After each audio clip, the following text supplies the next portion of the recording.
0. Go ahead. Hello, and welcome to The Truth Will Set You Free. It is March 9th, and we have a great cast for you all today. I bet you guys are wondering who this is. It's yours truly, the one, the super extra, over the top, Anthony Russo here. Make sure you guys are hitting the share button before we do our hidden identities. We're hiding behind the screen where you can't see us. But we're secretly hiding in all of your phone screens, TV screens, laptops, iPads, Kindles, Nooks, whatever you guys have. Oh, Tammy, why'd you just out me like that? But this is the episode 42 of Truth Will Set You Free. I really suck at introducing people. Yeah, it's okay, Blake. You know, we can't all be as good as the Anthony Russo. We do have a great show coming up. We've got Suni, we've got Casey, we've got Robert. We, of course, have Blake. We'll be getting started in just a minute. Start sharing this out there. Please help us out. Trick that algorithm. Have as many people watching as possible. So share it. Hit the like button. Do whatever you can. And let's go ahead and get the show started. If you want to know what we are talking about, the little preview of the show, we are going to be talking about the Equality Act, stimulus package, and the man, the myth, the legend himself. If we've got time, we'll be talking about Mr. Cuomo, the king of New York. So let's go ahead and get the show started. It's time for episode number 42, Jackie Robinson's number. No better time to talk about the Equality Act, even though they're completely unrelated. Okay, I'm going off subject. Let's go ahead and get started with Truth Will Set You Free.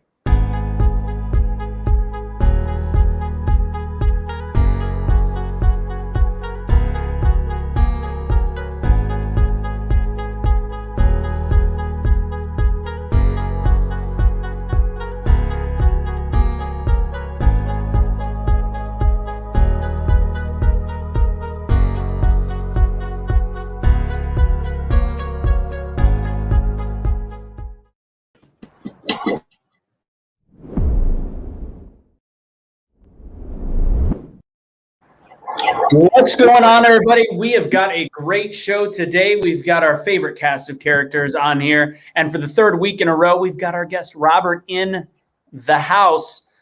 He's going to be helping guide our conversation on the Equality Act. But I want to introduce everybody real quick. You guys know him already. We've got Casey up top, Blake Veglia, fresh back from his tour of Florida.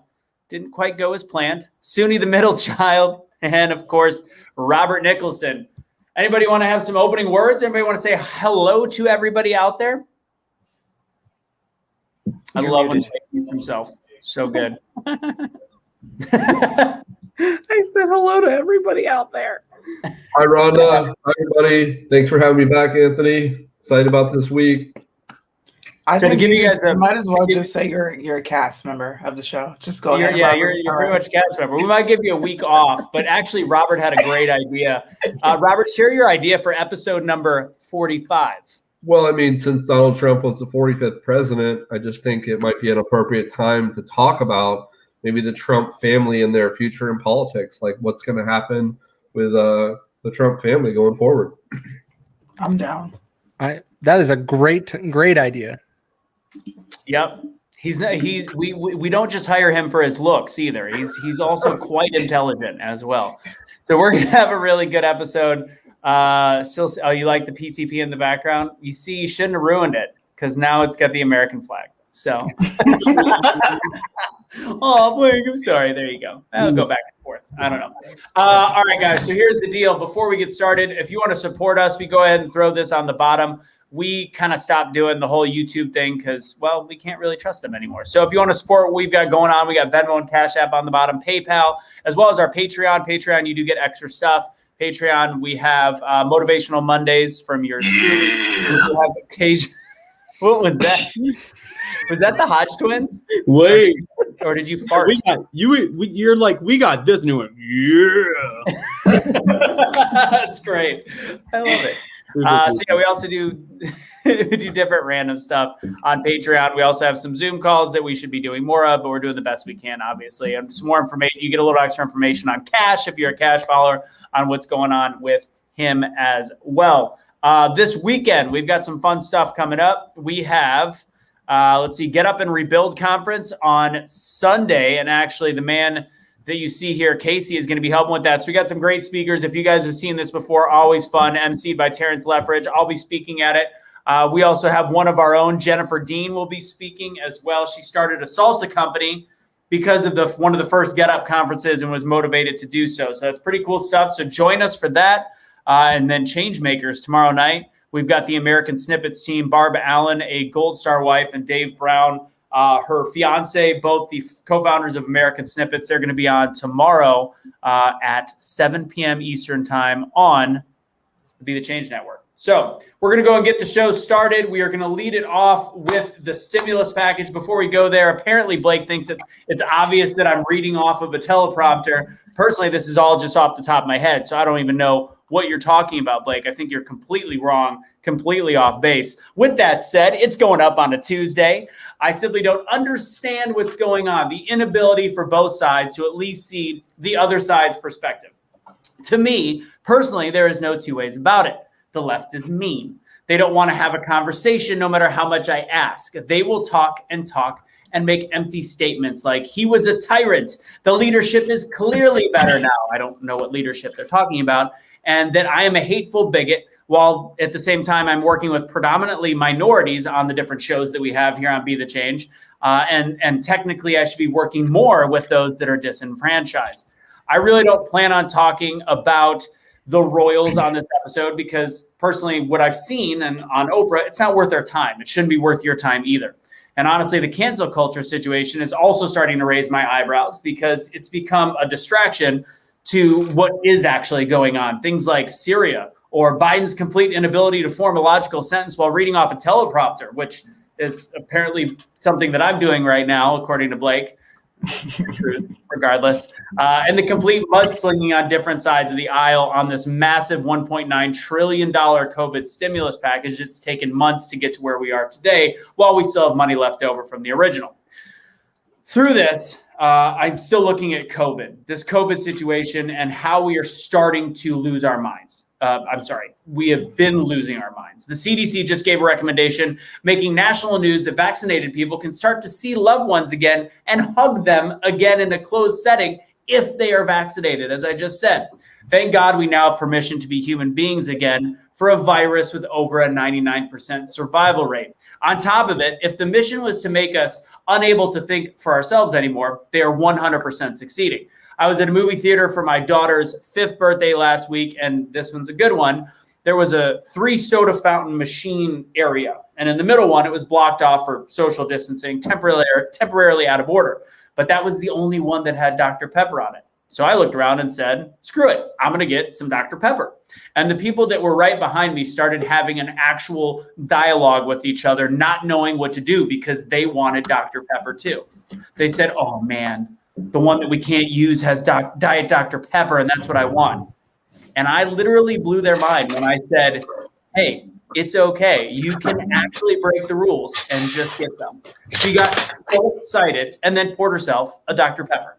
Just think, in 1 year, we have learned to conform on such a high level. What's going to happen 1 year from now? And then back to that CDC guideline, just think if the media covered the guideline that suggested vitamin C, D, and zinc and healthy lifestyle, that would drastically assist in protection from COVID and other viruses. Somehow that one got crickets. But who am I to judge how Big Pharma makes their money and how they manipulate mass media? Let's get started with Truth Will Set You Free. Did we lose Blake? He left and came back. There you go. Did I read that too much, Blake? Was that too much for you? That was your eyes the whole time. Anyways, I'll start wearing sunglasses. Why do you zoom in? Can you zoom me back or something? There we go. Oh wait, you know what your best angle is? There we go. Okay. All right, we're going to get started with the stimulus package. If you guys could do us a favor, please share this out there. Make some comments on the right. Go ahead and hit the thumbs up button, whatever you guys want to do. It helps break the algorithm. We do have a couple hundred people watching, so that's a good start. By the way, I'm rocking my Primetime Patriots gear. All right, Casey, go ahead and get started. Talk a little bit about the stimulus package. It's a disaster. Why is it a disaster? Because it's 700 pages and no one read it before they voted on it. We already know the answer to it, but there's 600 and change, whatever it is. But right now, so people are going to get $1,400 in a stimulus check as long as you make under an individual household of 80,000. Filing jointly, it will be under 160. If you are a head of household, it will be 112,500. And then there's one more category that I forgot, that you'll get the full payment. And then it degrades quickly to where you don't get a whole lot after 120,000. So if you make over 120,000, you get nothing. The part that I'm very disappointed on, which Suni and I talked about a little bit on her show I think it was yesterday or 2 days ago. I was reading more. It's the child tax credit. It changes, which I really don't like. In doing more research on it, as what I've read so far, there's some legalese in it that I need to understand, but it looks like if your child is under the age of 6, you will get $300 per month starting in July through December. If your child is over the age of 6 but under the age of 17, they will get $250 a month from July through December. This is in replacement of your child tax credit for next year. So say a divorced family or a split up family that they change years and they are claiming this year, not next year, and they will get double the money this year. Now you got to have that awkward conversation. If it is awkward, sometimes it is, sometimes it's not, because it could be. But I also don't like it. The main reason why I do not like it is a regular check to the American people from the government. No, we need to get back to work. We don't need the government to be sending us money every month and get used to that. That's not healthy for us at all. And this is what it's teaching us. It's, in my opinion, it's a form of brainwashing and teaching us that this is normal. And no, it's not. The government should not be taking care of us like that on a regular basis. It can be done in exceptions like unemployment and stuff like that, but no. Mike, I have a question. What's the difference, though, if they're eradicating the tax credit and just getting it in a lump sum every year? What's the difference? It's the brainwashing. It's teaching you the government can send you a check every month and it's okay. So what? Yeah, but what is the difference between a big lump check and a broken down monthly? A child tax credit isn't one lump check usually. For me, for example, I now had to change all my taxes and how I filed it, how I do my W-4s all year long. W-4s, W-2s, I get them mixed up, whatever one I change. I changed it because I take advantage of it to where I get minimal tax return at the end of the year. I get it through my check and so I'd make that adjustment then. Now I had to go and undo that and remember when I put it back, because this is not permanent yet, at least.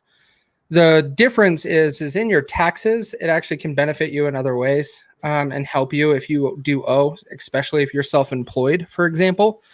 You got to have a whole bunch of write-offs. You usually have to pay things. And this is just money that helps carry into it. If you're going to make it as a monthly payment, now you got to save it. You got to change your habits and you got to do it the right way. I think I don't fully agree with that, but I think it's just a different way of looking at the bill. My big question is, we're looking at something that gets $1,400, and I think it's funny that we're talking also in the same breath about minimum wage, and they're saying nobody can survive. The one side is saying nobody can survive off of $15 an hour, which I agree with in New York City, but I just widespread, it doesn't make a ton of sense, like middle of nowhere Kansas. That's my issue with it. But then we're talking about nobody can live off $1,500, yet Biden came out and said, this $1,400 that I'm getting out to you is going to be enough to get you to pay your bills through June. Like, according to what we just talked about, like, we need a heck of a lot more money. So it's almost counterproductive. Robert, you're next.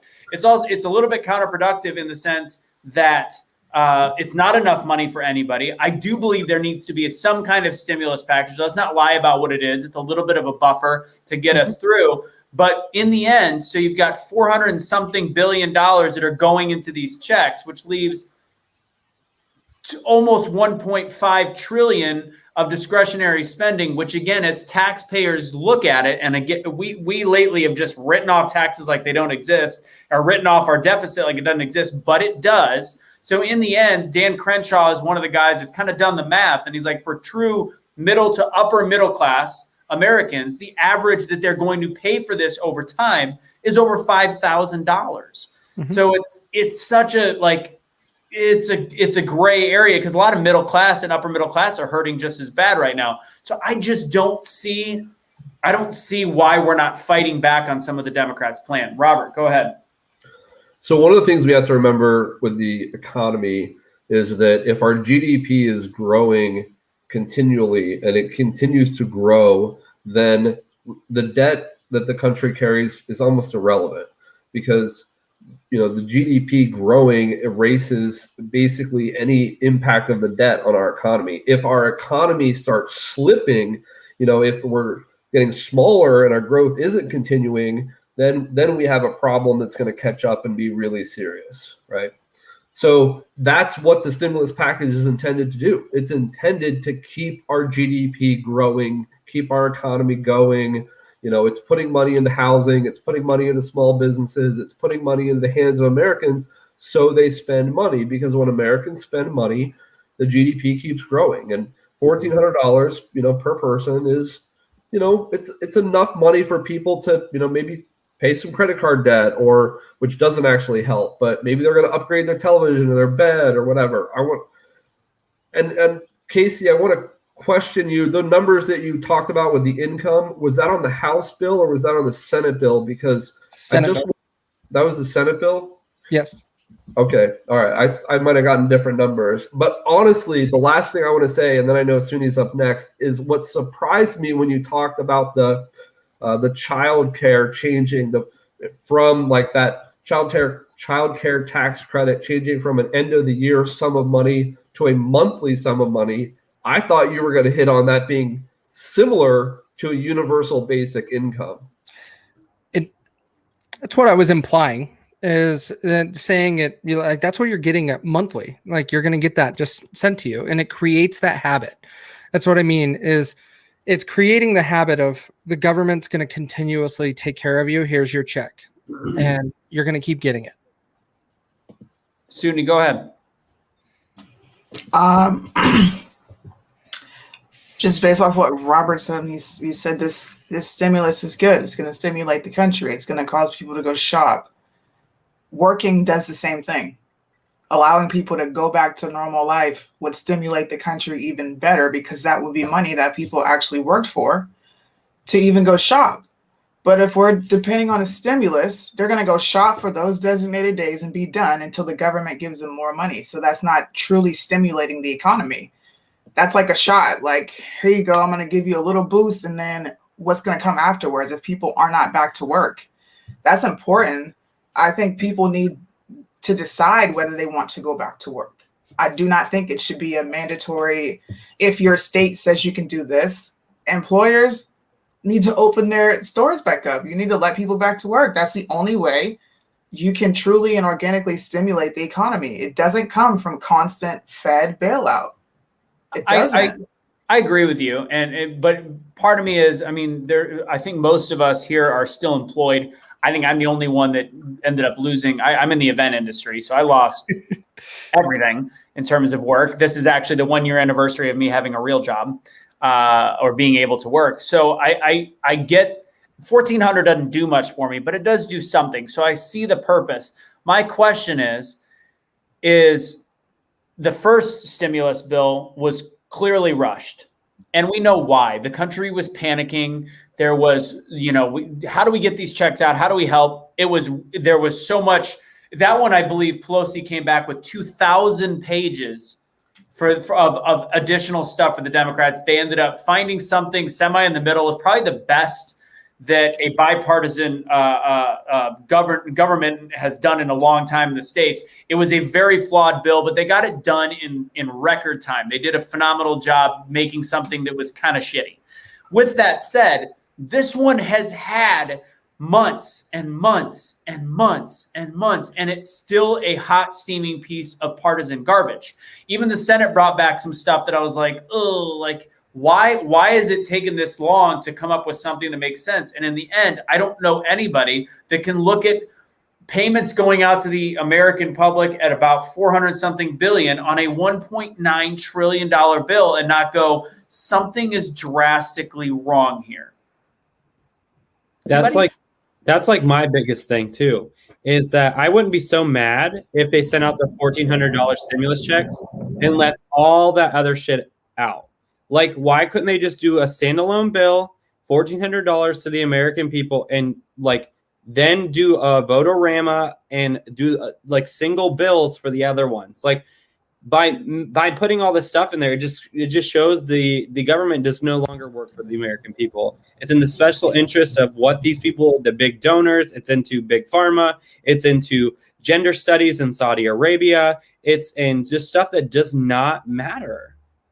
And until like, I don't know how even as a Democrat you could be okay with this, knowing that 9% of it is actually going directly to the American people is just foul. I was just about to say that. This is not a stimulus for us. A lot of this stuff is going overseas. It's going to foreign aid. It's $1.9 trillion, and we don't even see half of that as a country. That's weird to me, and I don't understand why other people are just on board for the most ridiculous things that our government's spending money on. Yeah, I'm not aware. I've not seen that there's money going overseas in this bill. You know, if that's real, I guess I'm not aware of that. I mean, I've seen money going for, you know, billions for small businesses through the SBA, billions for food, billions for mortgage programs. You know, I mean, billions for travel industries and things like that. But I'm not aware. Can I ask you a question? How many small businesses actually see this money? Because it's not a lot. No. Yeah, and I think the Biden administration has done some things with the rollout of the PPP program to get money in small businesses' hands better. You know, they had a 2-week window, which I think we're still in the middle of right now, where only small businesses can apply for help and for aid because of the large corporations. And, yeah. And then $192 billion going to the teachers, and that that are refusing to go back to school and teach because they're scared to do their jobs. Bullshit, I'm a nurse. No one signed up for a pandemic. I'm pretty sure all 5 of us right here didn't sign up for a pandemic, nor did, I bet you all of our jobs changed. Everything that we used to do was completely changed. No one's job was normal. No one was, in the beginning of this, no one was eager to go out in public and go to work. I wasn't eager for sick people to come face to face with me every day and potentially give me a virus that I could take home and kill my family. No one was ready for that. These people in Chicago, this teachers union in Chicago and in California, they have literally voted down and said they're not doing in-person learning, and they're completely double vaccinated and are still refusing to teach these children. So does 192 billion, 129 billion is the actual number that is going to K through 12 to pay these teachers to not give these kids a good education. It's flawed. It's completely flawed. And you mean to tell me right now, a whole year into this pandemic, and they don't have the supplies they need to return back to school safely, even though they're both fully vaccinated? Bullshit. It's bullshit. So before we move on, anybody that follows us knows my deep, utter, and love for Occupy Democrats. So this was on there, and I of course commented because I felt like having a little fun. I'm not an expert on American politics. This was a retweet or a remessage from Michael McFowle. I'm not an expert on American politics. Republican Party claims to represent the working class. Help me understand what parts of Biden's COVID relief package are bad for working people. Sincere question. I'm just trying to understand the logic and strategy. Honestly, I don't get it, which I believe we all just explained some of the needs and some of the gigantic flaws in the bill. So I just simply said that the wasted spending in the end causes hardworking taxpayers down the road, pay thousands over time. I'd say that's a pretty big reason. Fortunately, Michael said he's not an expert, so I won't blame him for his ignorance. That was the meanest I got because, again, this was not somebody that was actually posting in the group. It was a retweet. Needless to say, it got, of course, quite ugly. Somebody asked, make sure you don't cash your check. A couple people commented like that, which I find comical. As I just said, I never said that I wouldn't. Why would I? The level of common sense in that is I just said that I'm going to be paying for it anyways down the road. And if I'm eligible for it, why wouldn't I cash it? Especially since my industry was completely taken away by government regulations and by essentially the event world going away. So of course I'm going to cash the check. That's just essentially stupidity. Sorry. And then they started to just get mean. Carol said, you know how you appear like someone who doesn't understand economics. You didn't like the original COVID responses in 2020, you say now, which I've said all along. I did not love that bill then. Explain my issues with it. You say Biden's COVID response is even worse. Economists and Republican governors were all supporters of the bigger is better on this bill because their constituents were suffering. How did I feel about TCGA 2017, which that was also very, very flawed bill. I responded on that. Your simple but selfish anti-tax rhetoric is boorish and ignorant. It never will just be about you, Anthony, and it never was. We are connected even to the likes of you. This is such a loving page. They're so kind. I can't even deal with it. It's called tolerancy. It's all about tolerance and unity. I think the biggest thing about this COVID relief bill that bothers me is the extended unemployment program. And here's the thing, it's a direct impact in regards to letting people go back to work. We're seeing a decline, or we're seeing an increase in people filing for unemployment. That $400 a week supplemental income is only going to make people, why go to work and get the supplemental extra $400 why go to work when you get the same and stay at home? I know friends during the pandemic, during the first COVID relief bill, when they extended the unemployment to $600 additional, there were people that were sitting at home making more than me. And I was there risking my life for COVID-19. And guess what? They got paid more than I did. That's wrong. And so where's the drive to restore our economy? Like you said, you want to restore the economy. You want to get it funded, make the GDP rise again. But the only way that you can fully do that is restore the businesses to what they were previously under Trump's administration, how our economy was flourishing. That's the only way that you can see those decreasing numbers in unemployment. And we just spent $246 billion to extend the unemployment, which increases people's likelihood of wanting to return to work. So no shit, people are filing for unemployment. Why not file? Can you answer this, Casey? Because I have not actually been able to find this in the bill. Is this true that federal prisoners will be getting $1,400 stimulus check? Unfortunately. Why do they need money? They're in prison. They're in federal prison. You know, that's another thing. That's a slap in our faces. It was true in the previous. It was also true in the previous bills. So the last two times that there have been stimulus, prisoners were eligible. But it is noted that a lot of that money goes to the state takes money from them. They don't get the whole thing. Of course. Yeah. So you designate it to the inmate, but it goes to the state. That's probably why it is, which is why prisons are not government entities and they're privatized. They have that relationship, right? There is no money going to illegals. It's only people that have social security numbers who are United States citizens. So the only illegals can get that though easily. The only thing I agree with this COVID relief bill that I wish they would have done previously is under this new one. You know how college students that were up to the age of whatever that were not getting stimulus checks under their parents, this time around they will be included. So those kids that were screwed out, like the college workers, they still work, they still contribute to the economy. It's just their parents claim them on the taxes. So this go around, they will actually receive the $1,400 stimulus check. So I actually agree with that because they were left out the past two times. So that's the only good direction that I would say that they fixed because they were screwed. They're stuck in limbo because the parents didn't get, extra money because they're over 18, nor did they get any money because they were over 18 and they were not filing independent.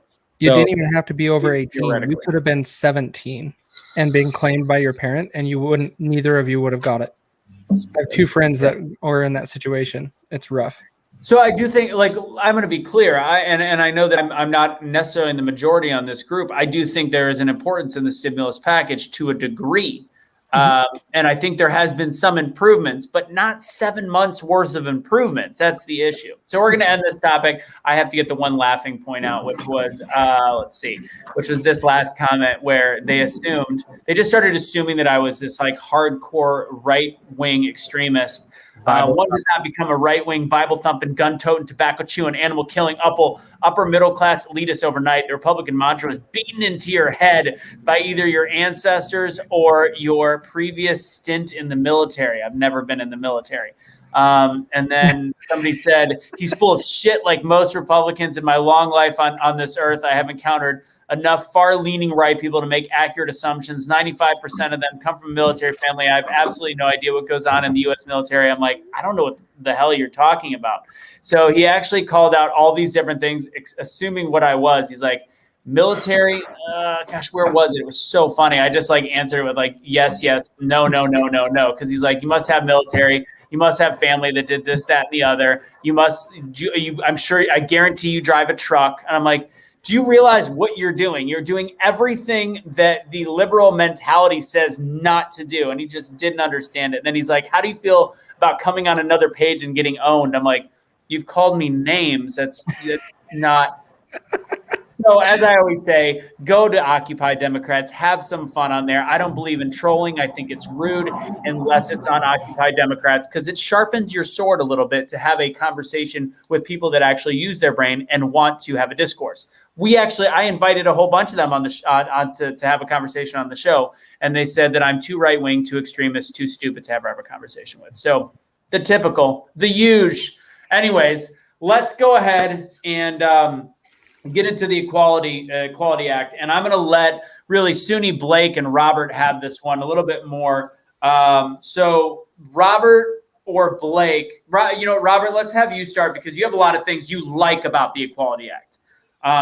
So go ahead and get started on its importance. To give a preface, Robert and I had a 3-hour-long text conversation about it, and I think it's best had vocally. So Robert, floor is yours on why the Equality Act is great. Sure. So the a very similar bill, also named the Equality Act, passed in the United Kingdom in 2010. It first came to the United States in 2015. I'm sorry. Okay. It passed in the House in 2019, but it did not. The Senate ignored the bill. And then it just recently passed in 2021, very recently. It was a bill that was pretty partisan. 224 people voted yes, including 3 Republicans. 206 people voted no, all Republicans. And the purpose of the Equality Act is to end discrimination against the LGBT community. It is to prevent states from passing laws similar to Jim Crow laws, where they marginalize groups of people and take away their rights. It's an important piece of legislation, and I'm really disappointed that the Republican Party doesn't agree. Do you think that it's all that's in the Equality Act? What is it? What you're saying sounds really great. Like it truly does. It sounds great, but how I perceive the bill and where I could see this going with this bill is not a road that I want to go down.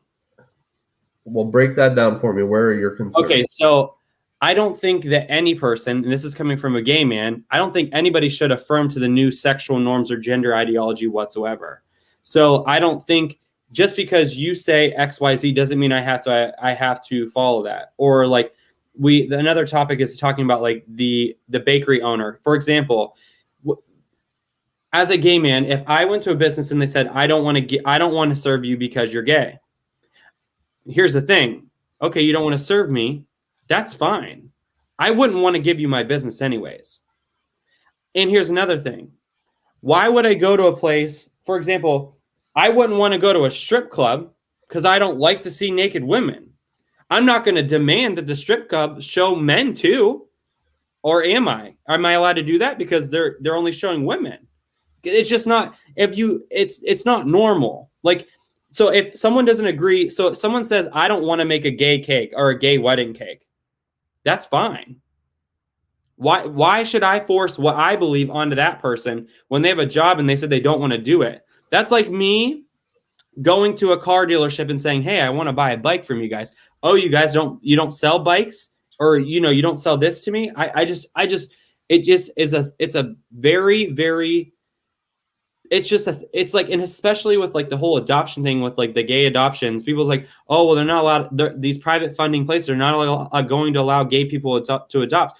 If as a gay person you feel prejudiced against, or you feel like this is not the place that you want to adopt your child, then don't force a complete organization, their ideologies, to completely change and conform to you, because you're asking them to do the same thing that you're asking to do to them. And it's just not right. And I don't think that you should be putting the business in that situation. And why would I want to put myself in that spotlight?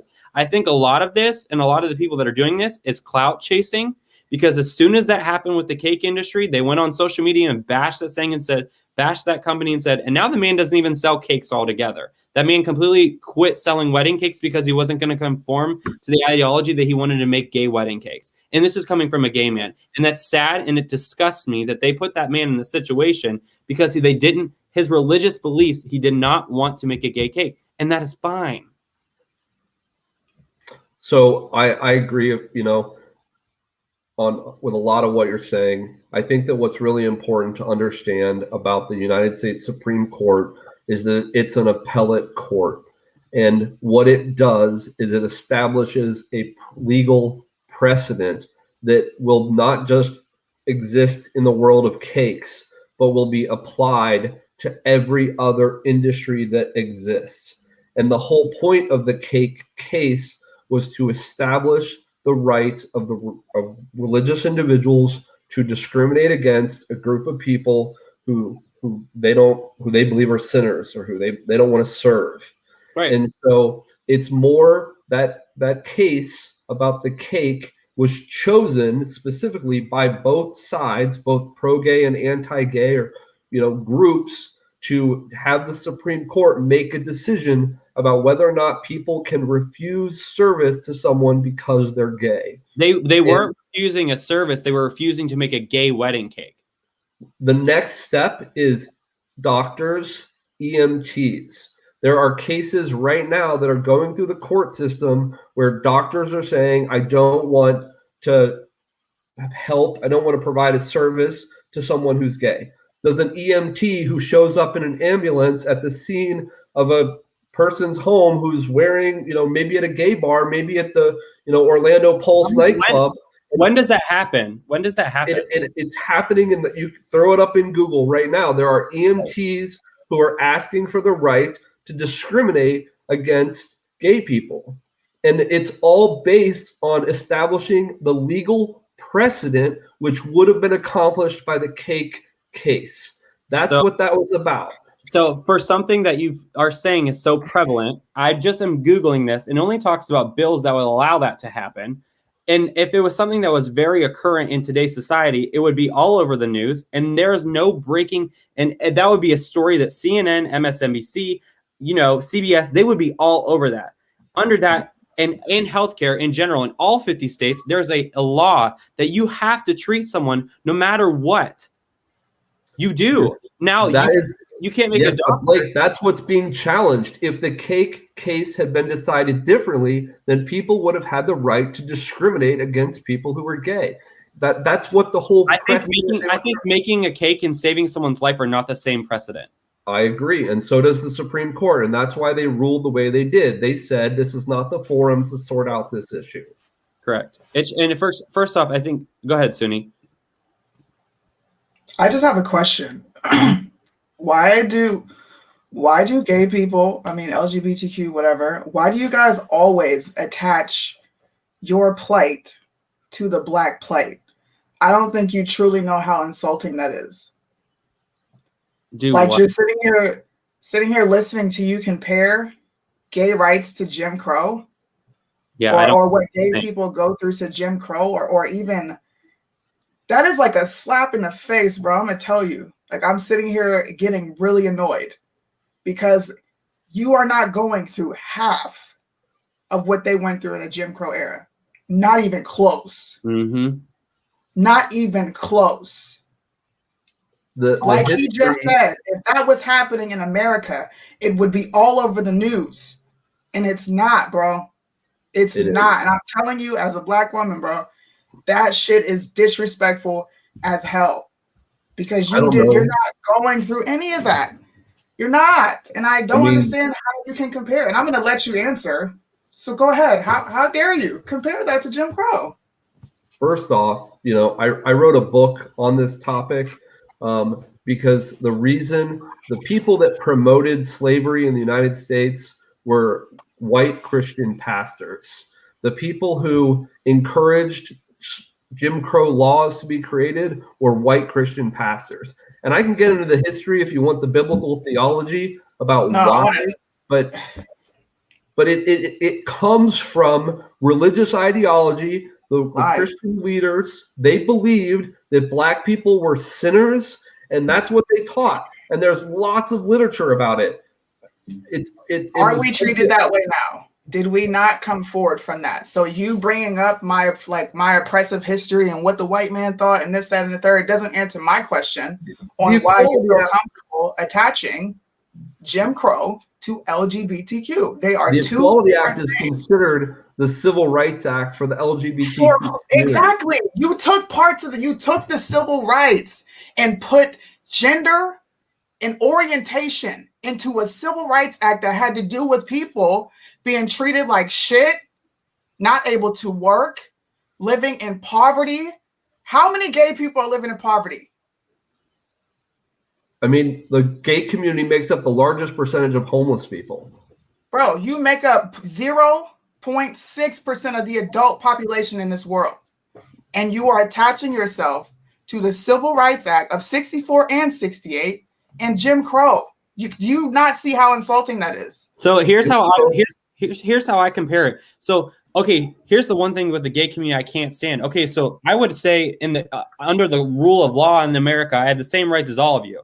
If not, and nobody here, no matter you're straight, gay, or whatever, I'm going to tell you all right now. Me as a gay individual applying for a job, I'm going to get it over you every single time. I'm telling you right now, I'm getting it over you every single time. There was white men who applied for the same scholarship as me who were straight. Guess who got it? Me. Guess who didn't get it? Them.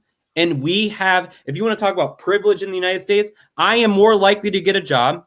I am more likely to get a higher paying job because I'm a minority, because I'm gay. My sexuality gives me an advantage in this world, and it shouldn't. I should not be held at a higher standard because of my sexual orientation. I don't care what people have to say. Literally on some of the scholarship application says, if you are not either this race, or gay, bisexual, like LGBTQ, don't apply because you're not going to get it. Tell me how that isn't reverse racism. Before we move forward, because I do want to address the EMT stuff, because I know Robert shared an article in our private chat about transgender EMTs discrimination lawsuit. That I don't know how that might have been misconstrued. What's it's seeming is that the transgender woman, Grace McAllister, was bullied at work and was treated poorly and was discriminated against. I don't see how it has to do with not saving people. And again, this was a transsexual, I believe, transsexual woman. And she alleges in her lawsuit she was constantly bullied. She's saying she constantly bullied, belittled, discriminated against by hospital staff, top administrators, low-level orderlies. They were calling her ugly girl. Like, this is all bad, and I disagree. I think that's horrible, but that doesn't mean that first off, big time outlier, especially since it was not actually covered by a bigger publication. So big time outlier, one, and two, it's workplace discrimination. Trust me, if this happened at my work, I would stand up for her 100%. That's not fair. That's not kindness. But at the same time, this is a one person instance. There's nothing in this whole article, nor can we really find about EMTs not treating patients. So I really think that ultimately we're still going back to this cake issue, which again, I'm going to be honest, as a white dude, if I want to go into a predominantly African-American neighborhood that maybe is on the lower end of the socioeconomic spectrum, and I go in and maybe based on the way this country is going, maybe they're not a huge fan of white people. They're not going to want to serve me. And guess what? I'm going to probably leave because I don't want them to spit on my food. I don't want them to be an asshole. Or if I order and they say, no, you're not allowed to eat here. Guess what? I'm going to leave because there's a million other places I could take my business, and it's not worth it. The thing is, there is outliers and there's assholes in this world. To me, I think the cake owner, I don't like that I'm pro, and you and I had this conversation, I'm pro-gay, I'm pro-gay marriage, but there's a certain point where it becomes, are we talking about equality, or are we talking about special privileges?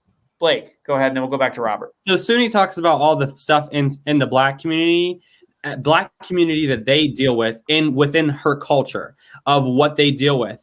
Listen, I'm going to tell you right now, the gay community has to get their shit together. If you experience for a minute what I have experienced in my lifetime in regards to, it's one thing to just be gay. Little do people know there's these little subsets within the gay community. If you're not this muscular, or if you're not this, or you're not this smart, or if you're too chunky, or if you're too this, or you're not, blonde, all this. I mean, it is so the LGBTQ agenda and the mindset. Okay, we're all equal now. Now, how can we divide ourselves even more? Let's dive deeper. Oh, you're this kind of gay. Oh, you're this kind of gay. And it's a never ending cycle of victim mentality. And it's so frustrating to me because no matter how far we get, it's never enough. So we keep trying to make ourselves even more and more different with all of these different things. And then it just sets us back because everyone thinks we're a joke.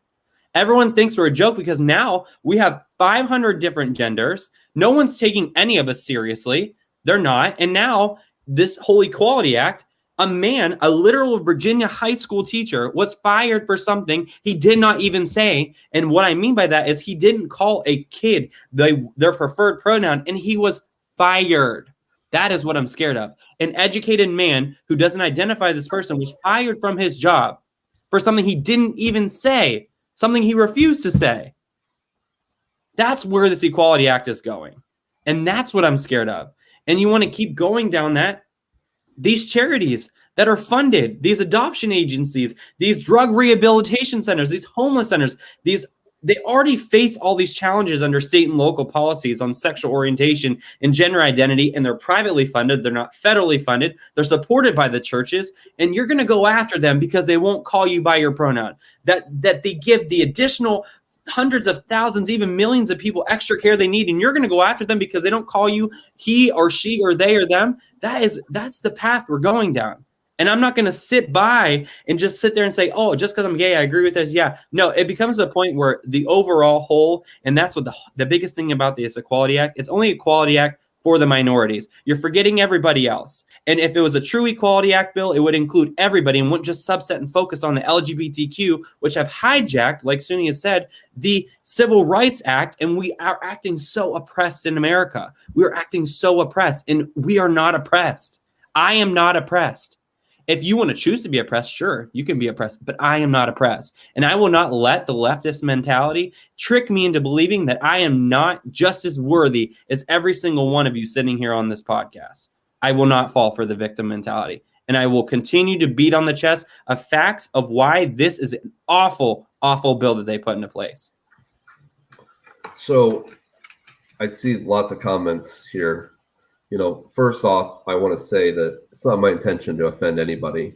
It's my intention to have good, meaningful dialogues between people and to introduce my opinion, share my opinion. That's what I've been asked to do.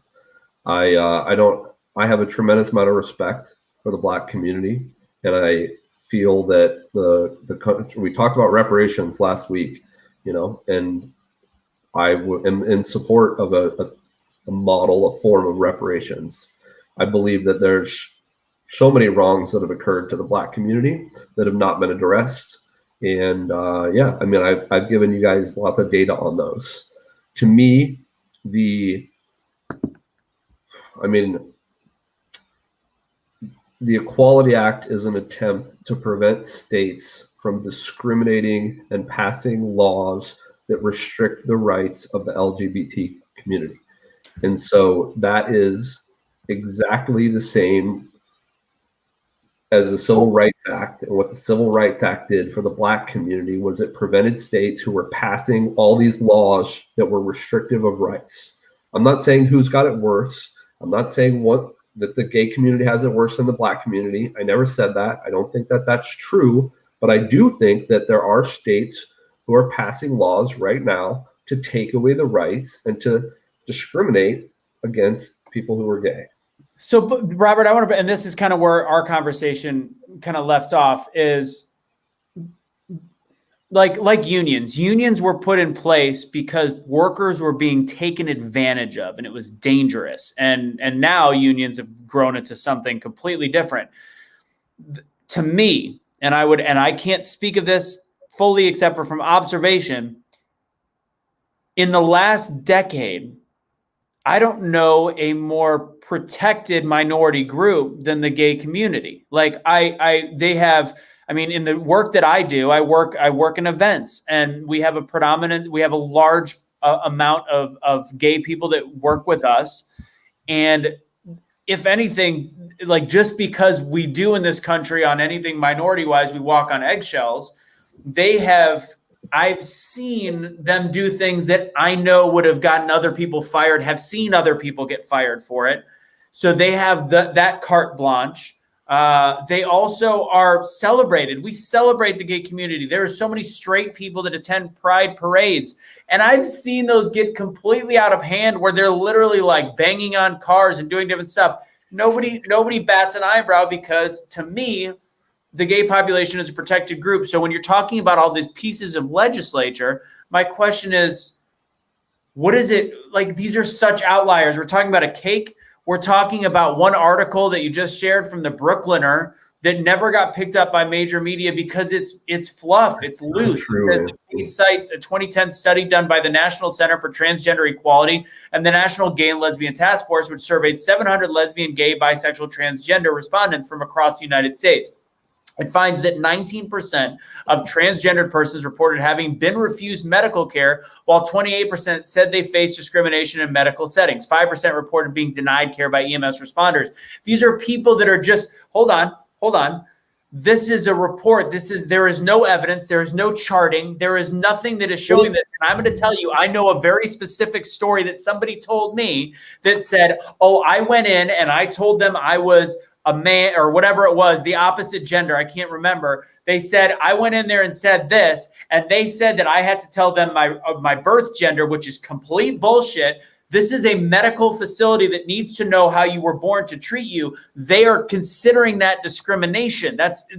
We've become, again, a victim mentality society. So I can't believe a he said, she said numbers, even if the Brooklyner writes it and CNN doesn't pick it up, or, well, this looks like this was today. This is an article today. So we'll see if it gets picked up. But at the same time, this is literally stuff that is a he said, she said to try to prove a point. There is no true documentation. It is illegal in all 50 states and any outlying territories. You cannot refuse under the law, the current law in the United States of America. You cannot refuse any person medical attention, period. Those people, those EMTs, cannot refuse them for their sexual orientation. It is against the law, period. It is against the law. Show me the litigation where it says that they can refuse, and I will retract my statement. But you can't, because it's not true. I work in the healthcare. I can guarantee you that you cannot refuse someone, no matter what they could literally have. They could be a gay, paraplegic, transgender, whatever. It does not matter. You have to treat them, period. I could totally disagree with their lifestyle, but guess what? I still have to treat them. And I'm going to treat them the damn best as if they're a white supremacist who shot up a school. I'm going to treat them all the same. And they are discriminating against gay people. Well, but there's already a law. So there's already a law. So let me give you another analogy here. So there's already a law saying it's illegal. This is like saying making gun-free zones safe. It's the same scenario. So if there's already a law in place that is making this illegal, what is taking away or making more legislative restriction around this going to help?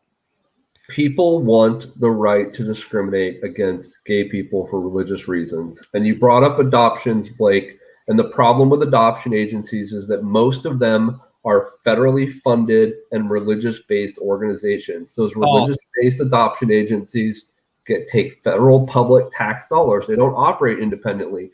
And if they take federal government dollars, then they have to be open to everyone. But they don't want that. They want the right to discriminate against gay couples. That's what all this is about. I don't think Suni, can you ask your question again? No, because it's not going to get answered, and he can't answer it. Go ahead. If somebody wants to not serve you, me, the dog down the street, they're allowed to say that. And you're taking away somebody's rights by trying to introduce legislation because you want to be accepted. Me and Blake do not agree on this topic at all, but you know what? He's still my best friend. He respects how I feel. Mm-hmm. And a lot of people in the LGBT community have zero respect. Absolutely none. Like none. For you to attach it to Jim Crow or civil rights, or even to try to attach yourself to civil rights, it's insulting. I'm not offended by you, but it's insulting, bro. I don't know what the question is in that. But I already asked you earlier. Why attach? That's fine. It's my opinion. The other gay man here isn't insulted, so it sounds like a personal problem because I didn't say anything against you. So the question, Robert, is why are you attaching the civil rights movement specifically? Why are you attaching the civil rights movement directly to the gay rights movement of 2021? So first off, I didn't say anything about any movements. I talked about laws. And the reason that I am semantics. It's not semantics. There's a difference between what the civil rights movement has done and what the gay rights movement has done. At the end of the day, the Civil Rights Act was there to prevent states from passing laws that were discriminating against Black people. Exactly. The Equality Act is there to prevent states who are passing laws from discriminating against gay people. We understand that, but you are using the Civil Rights Act, both of them, to fuel your movement. And it's not the same, is what I'm telling you. I was born this way. There are people that don't like me because I'm Black.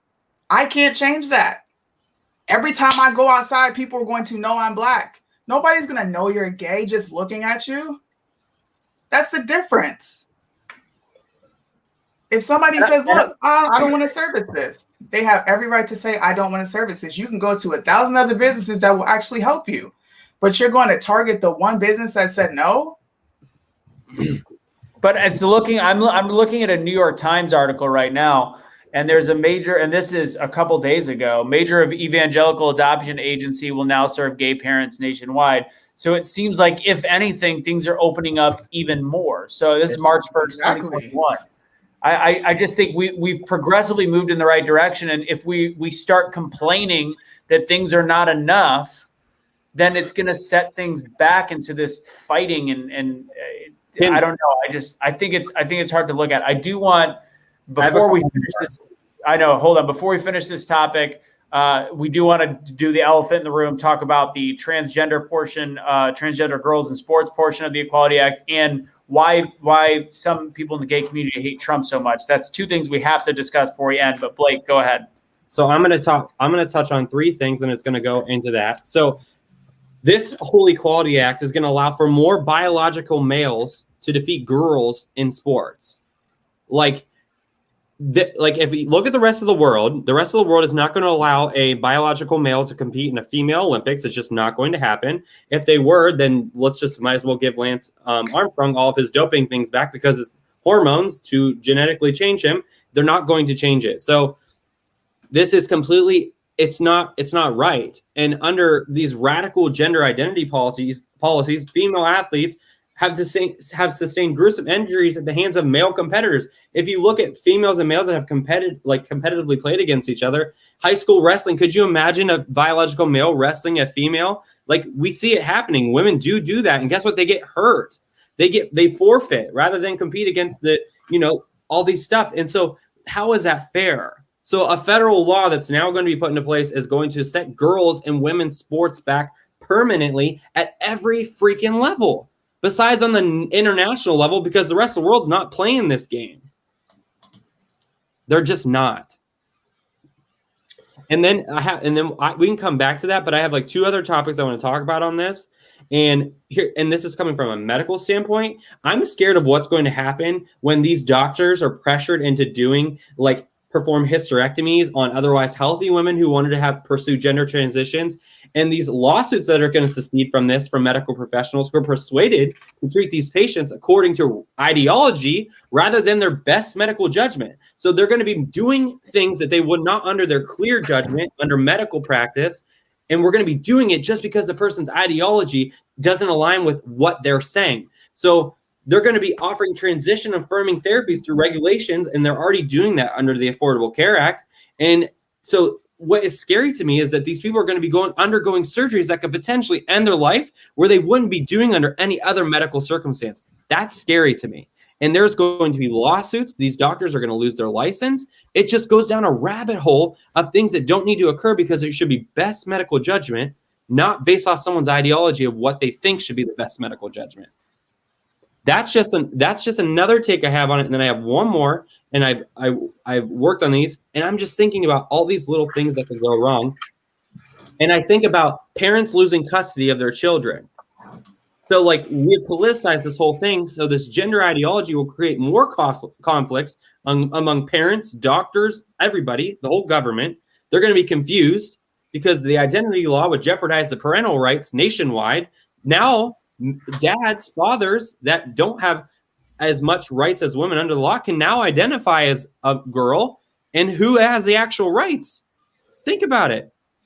Who's the mom? If both identify as the mom and one's actually a biological male, it's going to be a he said, she said. Literally, they can say whatever they want to accommodate to the law to get what they want, and that's going to change the complete dynamic of our functioning society.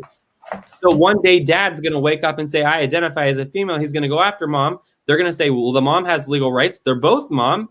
And they can't argue that because under federal law, it said they can't. It's just going to be so confusing. What's really sad, Blake, is that you're not talking all of those scenarios you just described. You're not talking about transgender people at all.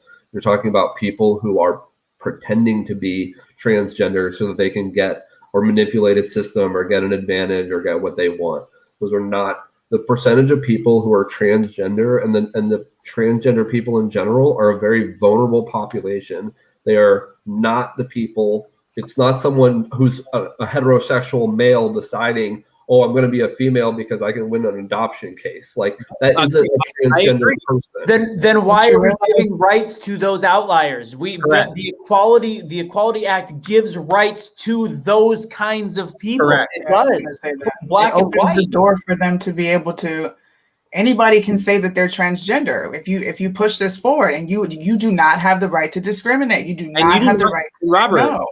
I think it's kind of reverse ideology of what you just said. Is if they identify, no matter if you believe they are or they aren't, you have to agree with it under this Equality Act. Whether you think it's just a heterosexual faking to be a transgender, you don't know that. And you don't even have the right to know that under the Equality Act, because no matter what they say, you have to go by. And you can't argue that. No matter if it's a good thing or a bad thing, you can't open your mouth about it because this new Equality Act says you can't.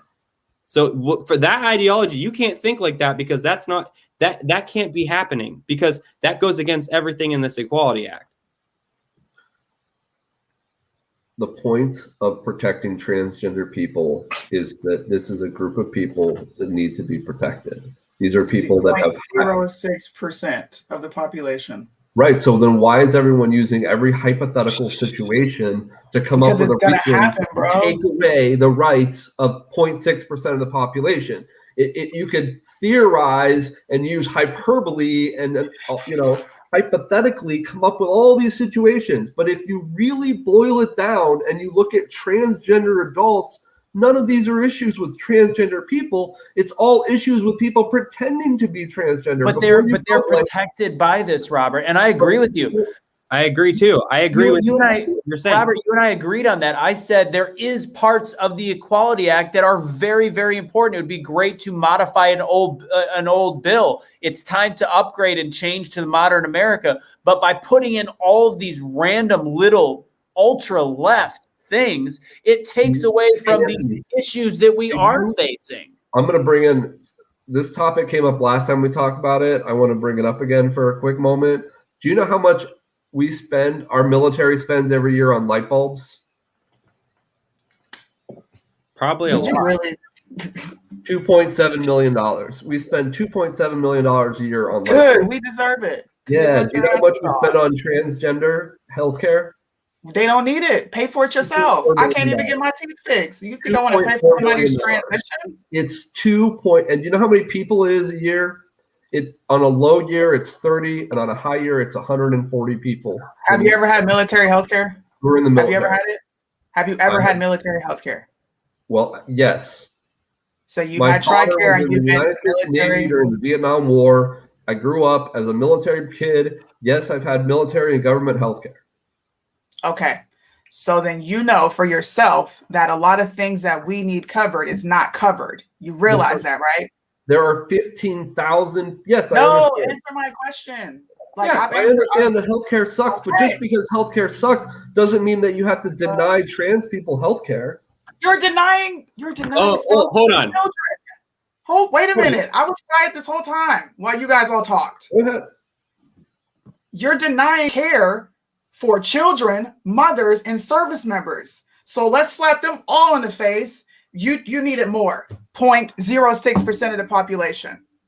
Service members can't even get adequate care. And you want me to give a flying fart about a transition? Absolutely not. I am a military spouse, and the healthcare is not up to par. We can't even get full dental visits. I can't go to a doctor off base unless I want to pay something out the ass. So no, I'm not looking to add anything else to TRICARE outside of how can we already provide for the service members and their families, period, point blank. Robert, I have a question for you. What did you say the number was? How much do we spend on transgender? $2.4 million. Okay, there's 1.4 million active duty militants in this country, okay? Yep. There are only 8,900 active transgendered people in our military. You mean to tell me we spent $2.1 million on 8,900 people's healthcare in this past year? On their, I suppose, yes. If I'm going to do the math, and then I'm going to be probably even more pissed. But if you look at the average money spent on the 1.4 million active duty compared to how much they're spending on 8,900, I'm going to do the math. You guys, it's hard to do that math because what you're forgetting is that strictly that 2.1 or 2.4 million is strictly for transgender stuff. So that does not include the normal healthcare that is also going to those 8,900. So it's actually exponentially higher than that being spent on those people as well. That's strictly transgender stuff. The annual budget of the United States military is $732 billion. Like, we're upset about something that's less than what we spend on light bulbs. But why are we even? But the light bulbs. You know how much we spend on toilet paper? I got to go back to the light bulbs. I got to go back to the light bulbs. So you're comparing something of outliers having special hormones, treatment, surgeries to keeping the lights on for our soldiers. Like, toilet paper is $112 million without lights. Toilet paper is $112 million. Question. I'm taking this conversation. You're the guy, Anthony, that's talk about outliers. Like, you're just denying these medically fragile people. These people. I'm medically fragile. What the fuck, bro? Now you're pissing me off, dude. You're acting like why are they Robert? Why are they if they're medically fragile? Why are they in the military? Get your ass out! You can't even deploy. That's another thing. There are 15 other countries that have transgender troops in their service ranks, and the commanders of those groups all say that having an inclusive environment is better for the unit. 15 other countries, and including in the United States military, in the Army, in the Navy, in the Air Force, commanding officers have said there are no problems having transgender troops in their units. Then why are they not able to be deployed?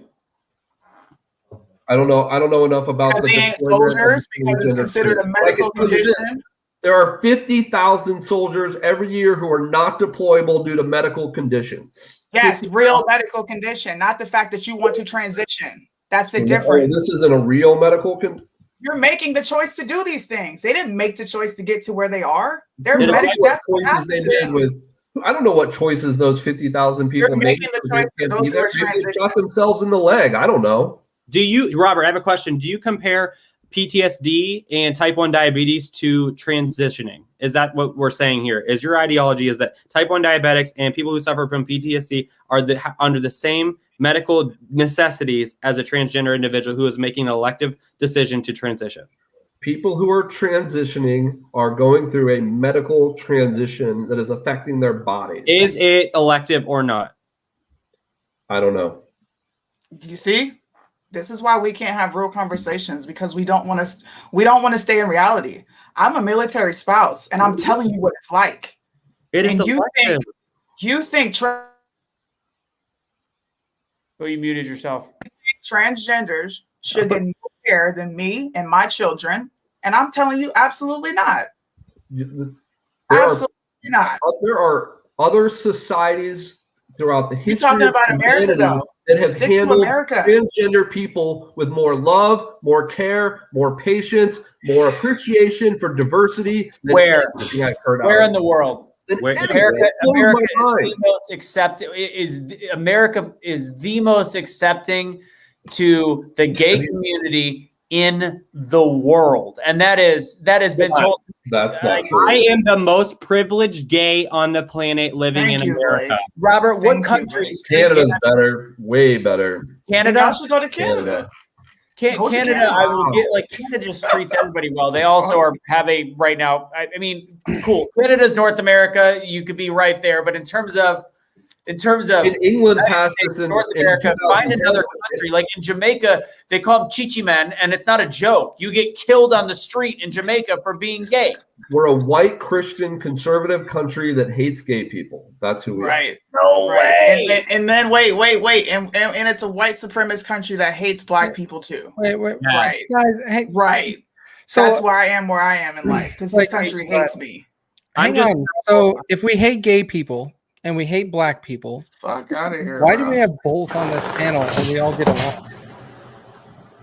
That's the part that I'm trying to understand here. Is like I'm being quiet because I know exactly where Suni's coming from. I hear it from my sister and her family. They're in the Air We Force. get crappy healthcare, man? They do. And so I Crappy get it. healthcare. Can I tell you, our following at Primetime Patriots, they know I'm gay. They 100% Christian. 100% Christian gay. Conservative. And there is a black woman, and guess what? We have built over almost 250,000 following of white supremacists, gay-hating Christians. So it seems to me maybe you hate Christians Well, because you keep attacking us. let's not go to that extreme yet. Like, hang on. Like, Why not? Let's take Well, other extremes. no, Where are the people who don't like gay people? What group is that, Blake? I know people who are non-Christian who hate Okay, gay. I'm not Thank saying you. that, but where's the majority of the people who don't like Not gay people? Christians. The I'll tell majority you of that for a I can fact. tell you right now, in my life right now, the majority of people who hate me are left liberals and people who are in the gay community I'm who not hate me asking- for being Christian. I Period. asked who They doesn't want you like to say the gay Christian. community, Blake? Where does It's not. where does It's, it come it's from? not Christians. So I'm not gonna tell you what you want to hear. Come on, It's not we're Christians, talking- bro. I know you're not gonna. The fact is, Leviticus 20:13, man That's shall the not live Old with man. Testament. That's how what you- it comes from. That's the Old Testament, and But we that's- no that's longer. old.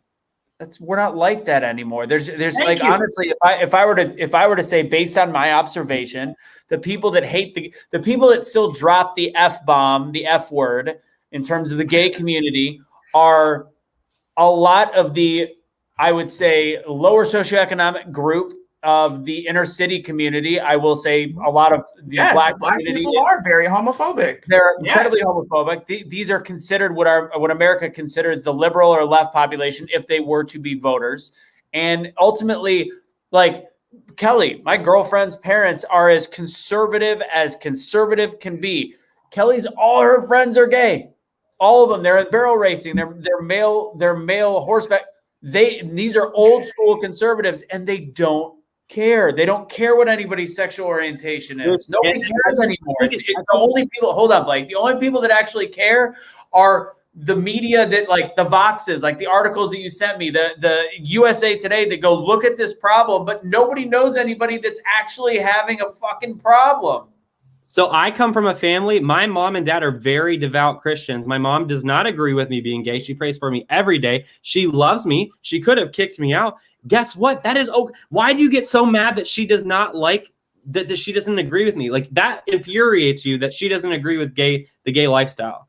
You made the face. Your face because you said she prays for you, and we're allowed to pray. I pray for Suni. Suni prays for me. And here's the thing. You guys are putting a lot of words in my mouth right now, like a lot. It's hard to keep up with the words that you're putting in my mouth, okay? I didn't say you said anything. I just said your face. You said I made a face and you interpreted it. You did. I'll rewind this and then I'll send it. Then we can show it. Okay. Anyways, so my thing is, my mom is a devout Christian. My dad is a devout Christian. They go to a very Protestant church, Christian church. And guess what? When I went back to the church for the first time of being out, not one. I actually was hugged more than I've ever been hugged than ever before going to that church. Ever. And for you to come on here and say majority of the Christians out there, the majority of Christians, I know the actual Christians, love me unconditionally. They might not agree with me being gay, but they love me and will always respect me. They will never do anything to try to hinder me or hurt me. And that you're putting that ideology, and you said it, that Christians, majority of white Christians that go attack gay people, is completely farce. And I am more verbally attacked now than I have ever been in my whole life by the leftists and the people who are Democrats and the gays who are telling me that I can't free think. Go ahead, Robert. There's so many things there. Like, first off, you just put a lot of words into my mouth that I didn't say. Okay. And I wish I could rewind the tape, because you just literally said they love you, but they don't accept you. And I said they don't agree with my lifestyle. Okay. At the end of the day, it's Christian conservatives who do not agree with the lifestyle, who do not support, who, I didn't say they didn't support the world, who are, and how many I think it's $100 million a year Christian organizations spend on lobbying against the gay community. Have you ever ate Chick-fil-A? No. Never. No. Okay. All right. So this is a great conversation, which is why I'm keeping it going, because I do want to talk about the Trump thing. But this is what's important to me. And I said I never said I was gay, people. I don't know. I've had a family member commit suicide who was gay. I've got gay friends. I've not talked about my sexuality at all. Okay, but I'm just saying, when I had the conversation with you, I said what matters to me is people's personal experiences, because we know that everything is blown out of proportion across every minority on this planet at this point. So what I can't speak for is your personal experience. And again, if you had a family member that committed suicide that was gay, again, that's sad. But was he battling depression? There's a lot of straight people that are committing suicide left and right. So the issue that I'm concerned with, and I think we all should be, is with somebody's exact situation and their story and what is affecting them and why they feel a certain way, not about a random bakery owner in another state. That's what matters. I want to tell you something. I keep seeing in the comments here, you're responding to my face, and as I'm reading these comments, it's so jarring for me that you're looking at my face. I'm not. I would question anybody that's looking at my face and saying, "Oh, I can tell what you're thinking." I'm reading comments over here that are talking about beating the garbage out of me, killing me. I mean, it's all over here. Come on, where's somebody saying they're going to kill you? Who said they were going to kill you? I'll follow them out right now. I mean, come on. You want to look at my face and tell me that you think you know what I'm feeling when I'm reading these comments? You guys are so cruel. I have not seen a single. I've seen bad comments we've moderated, but I have not seen a single person threaten you in any way, shape, or form. If they did, they'd have been booted from the group. And there is a lot that can be read with facial expressions. You could tell when Suni is mad in an instant. I'm just saying, be careful as I'm reading comments. That's all. This stuff is pretty hateful towards me, so I'm making a surprise face. Well, they're saying bullshit, all these different things. So you're saying that your facial reaction was based off of not what's something that maybe Blake said. It could have been something in the comments. That's fair. So now I want to, we've been encouraging this whole time for people in the comments to be decent, to remember that Robert has his own, and that's why I asked the question, what have you experienced? And if it's a friend or if it's your own personal life, whatever it is, because if there is something that you have gone through and a trauma, I can't take away that trauma. I can empathize with it and learn more about it. But if it's strictly based off of this article, that article, this is what I heard from this person, and there's no actual there's really no struggle. Like that's not me being a bigot or hateful. There's just no struggle. I think Robert, and I'm not trying to attack you. I just think that you're mad that I am not living in that reality. And when I don't agree or see things the way that you're seeing them, the way I see life is clearly in a whole different light than what you see it. And I respect your difference of opinion. But when I tell you facts and like how my life and every single American's story is different. And for you, and I'll replay it because you did say white Christians. You did make that statement about white Christians. I wrote a book about it, Blake. That doesn't mean it's factual. That's your call. I mean, Hillary Clinton wrote a book. I don't have a problem, Blake. I am happy to hear that you are living your best life. But when there are gay people out there who are struggling and who need help and who are suffering, and you're acting like your experience is their experience, then that does bother me. I think that's wrong. I think that we should help all people, no matter if they're gay, straight, bi, black, white, orange, purple. I agree with that. But when we're talking about the gay community and you're saying that you don't identify with their struggle or their mistreatment and denying that they have those problems, then yeah, I'm shocked. I accept that you have found your best life and that you're living it, and I support you, and I'm awesomely proud of you for that. That is not the life experience of many, many people. I didn't find the life. I built the life, and I chose and made decisions. Not everybody is going to have a great life, and we are not going to get into a utilitarian society. Utopian. Utopia where it exists and everything's all perfect. Yes, I sympathize with gay people who are kicked out of their house. Yes, I sympathize with those individuals. Yes, my heart hurts for transgender individuals who battle with depression and all this gender dysphoria. My heart hurts for them. I'm not saying that we shouldn't help them. What I'm saying is we shouldn't put it at a higher pedestal than all the other issues that are going on and further divide this country by focusing on things that are so minuscule and nitpicky to the point where we're literally telling people that they have to use a certain pronoun or they're going to get fired from their job. That is what I'm trying to say. And everything that I've talked about and I brought up in my points are based off of facts, not just specifically how I feel, but off of numbers, but off of reality. I'm not going to give in the reality of these people. I just am not going to do it. And no matter what you say, whether you disagree or don't agree, I'm not going to play the victim mentality. And that is what whether you like it or not, the gay community, I will go and interview left gays and right gays, conservatives and liberals, and ask them, do you think overall as in the LGBT community, do we have a victim mentality? I guarantee you they will say yes. Guarantee you. I'll take a poll. I have tons of gays on my Facebook. I'll poll them all. Suni, did you want to say something? I just wanted to ask 2 questions. Are gay children denied access to adequate education? No. I'll answer that. No. Oh, no. Let him answer. All poor people are denied access. No, I didn't ask about poor people. I'm specifically talking about the gay community. Gay people in that group? Yes. Are gay people directly not? Many gay are people they denied access to higher education? Yeah, can a gay person go to BYU? No. Why? Because they're not allowed. Says who? Brigham Young University. Many Christian colleges do not allow gay people to attend. Isn't that their right to say no? It's a Christian school. And why would a gay person want to go to a Christian school if we're so hateful? Go ahead, Casey. I'm curious, why is that accepted and not having a cake made at a business?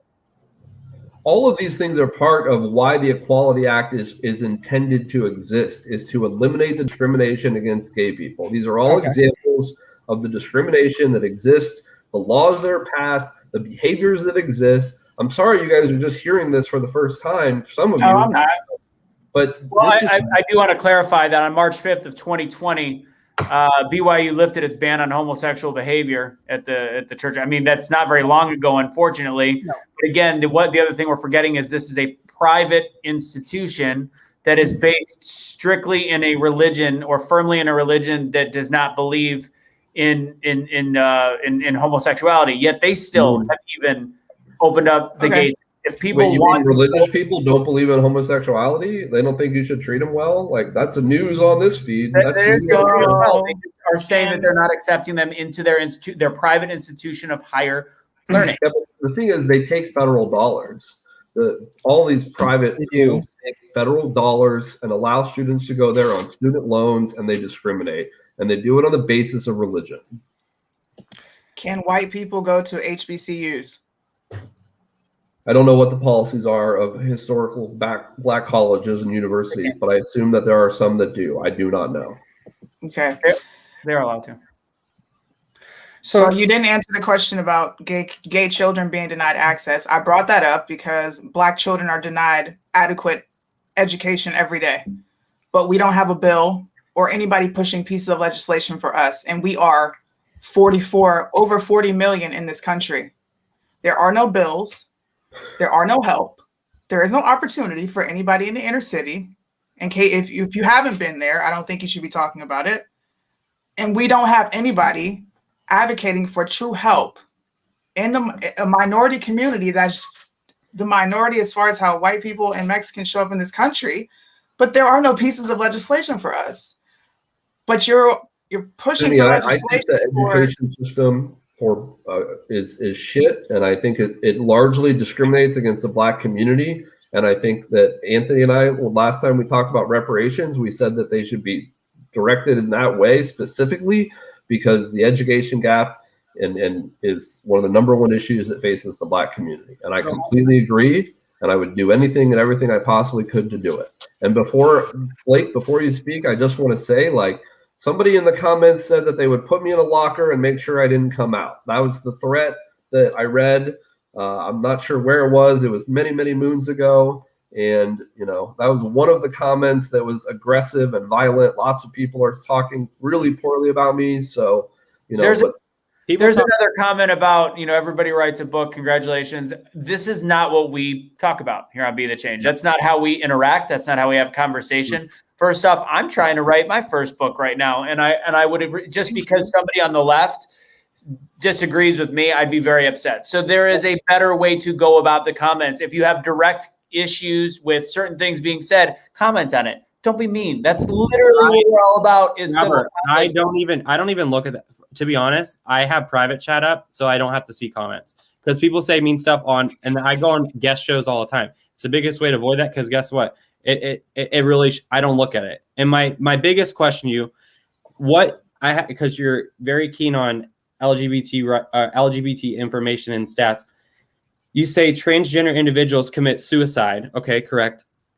How many of the people who are transgendered have committed, are you an advocate for them because of their high suicide rates in regards to the transgender community? Why that community are you voicing out for? Is why my question is, why do you voice so strongly to defend people who are taking their lives in the transgender community? Because a member of my family has committed suicide over their sexuality. And so people that commit suicide who are gay and fighting, the society that doesn't accept them is a very emotional issue for me. Yes. Okay, great. So my question to you is, are you just as big as an advocate for white men in this country? I don't know how to answer that question, Blake. Are you as vocal and adamant about protecting white men in this country from suicide? The number 2 group of people who commit suicide in this Who's country number are one? veterans. Who's They're veterans. Gay people is number 1, veterans is number 2. And yes, I am. If you look on my Facebook page, you would see that I support veterans and gay people a tremendous amount, because my family's filled with both of them. White middle-aged men are more likely to die by suicide 3.54 times more often than women, and they're the highest age category in 2019 to die by suicide. Majority of them are by firearms, and the second one is white women. So your facts that you're saying the highest suicide rate is. Well, I'd like to see let's see your data. Let me share that in the private chat, because All the data that I've seen is it's veterans and gay people, and they sometimes flip flop with who's one and who's two. I would like to see yours. Based on the percentages, it's veterans are number one, I believe, always. Because there's more numbers. There's more numbers on white males. There's one thing I'm dying to ask, because this is the last thing that we're going to talk about on this. I think we can all agree that Cuomo is an asshole. We'll skip that over tonight. He murdered people, and he's still being governor of the state of New York. That's pretty simple. And now he's apparently got 6 sexual harassment charges. So we got Cuomo covered. No need to talk about him. But while Blake is pulling that up, one of the big things you and I talked about is that during the Trump administration, one of your big issues with Trump is how he rolled back issues on gay rights and how he was anti-LGBTQ, which I agreed on the trans. He definitely had some military things he rolled back. But what did Trump do that was so bad to the gay community? I would love to know. All right, let me share this article from the Human Rights Campaign. I can't. While you're doing that, I'll share I'm going to share the one that Blake just sent with the. Oh my God. The AFSP.org. Yep, I got it. I don't understand how. I don't get this, bro. Suicide is the 10th leading cause of death in the United States. 47,000 or 1.38 million suicide attempts. Where do I go down to? It's the highest in middle-aged white men. Highest? Wow, interesting. Actually, not veterans. It's highest in middle-aged white men. But middle-aged white men, those men could be gay or veterans. No. Pretty sure they can. They could also be now women or identify as women. Like, that's so theoretical. The number one, it says, it's middle-aged white men. I think what Blake is implying here is it would be very open and honest if there was a big chunk of that was saying they were gay or military, right? Because it would be very clear in those two scenarios, because those are two categories that are very predominantly noted when we're talking about statistics. I'm going to actually agree a little bit with Robert on that one. I think it's a little vague. It's a little vague to know exactly where it's coming from. Everything that I've seen, which I'm not finding the articles right away as I'm looking right now, was that veterans is number one. I have not seen the gay community have that percentage. I could be wrong, but I always know veterans are 100% number one. Go ahead, Danny. For all the liberals that fight for Black people, you say that we're not treated fairly. You say that we're not treated equal in this society, but I don't see any of you advocating for fair treatment and equalness in this country. You know what I see you guys doing? Pushing forth LGBTQ anytime you can. And we're constantly taking a back seat to that. There are Black children that don't get education. There are Black families that are struggling. There are Black teenagers that are growing up in the hood committing suicides because of gangs, not because they're gay, not because nobody accepts them, but because of their actual everyday lifestyles. But nobody is advocating for the inner city. But I'm supposed to give a fuck about the LGBTQ community. You're attaching yourself to civil rights while completely ignoring our struggles as people. That's what's going on. To anybody tell me I'm wrong here? That's not accurate. Then why have we never gotten any help?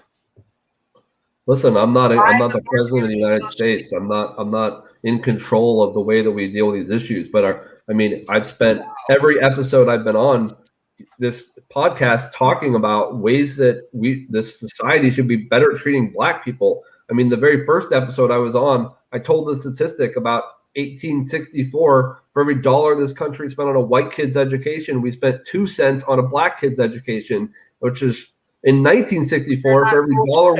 For every dollar we spent on a white kid's education in 1964, we spent 4 cents on a Black kid's education.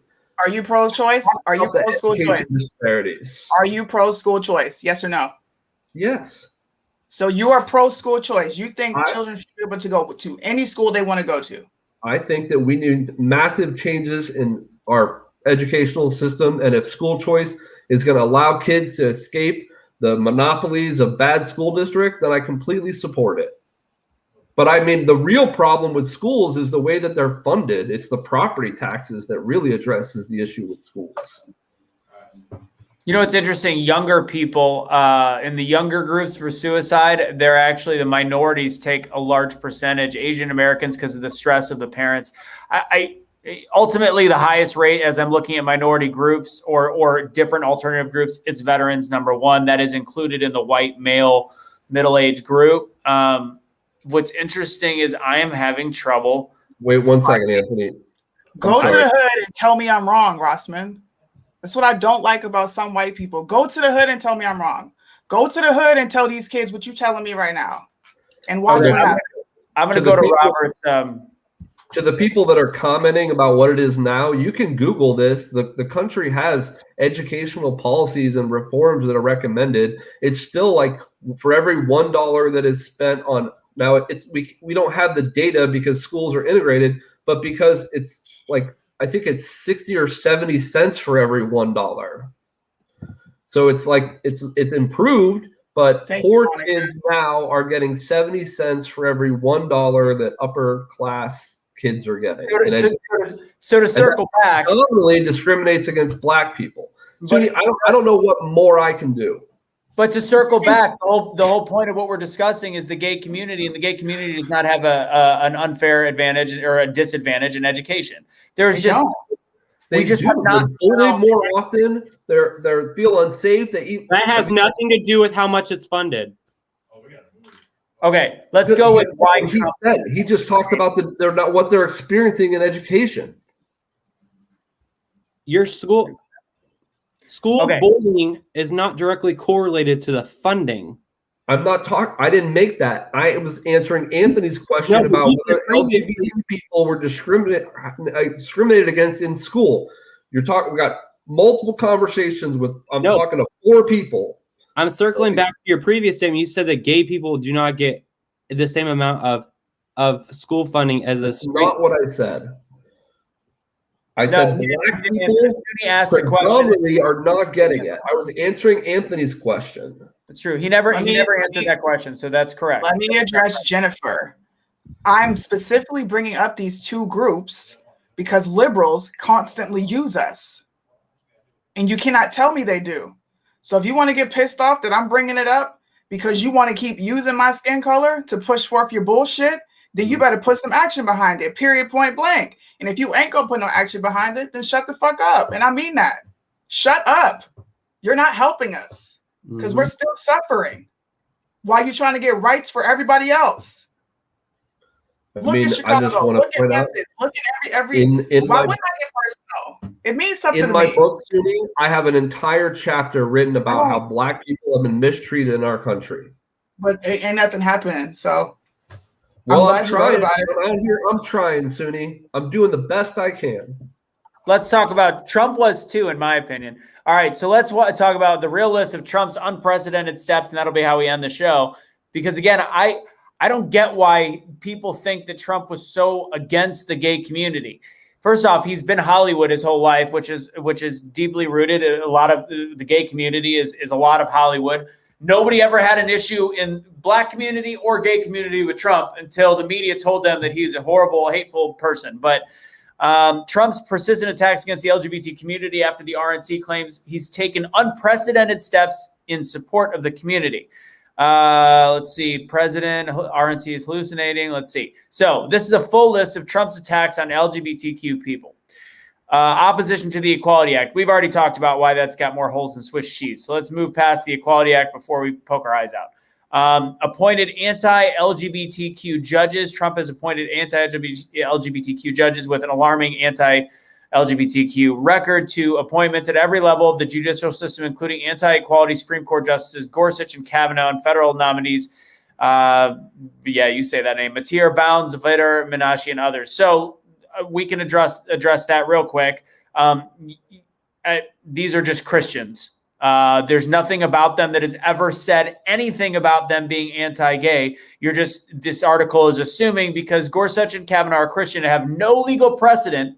That's not true, Anthony. They get interviewed on the topics and they comment on them. They're asked about LGBT. It's part of the process. You can read the record.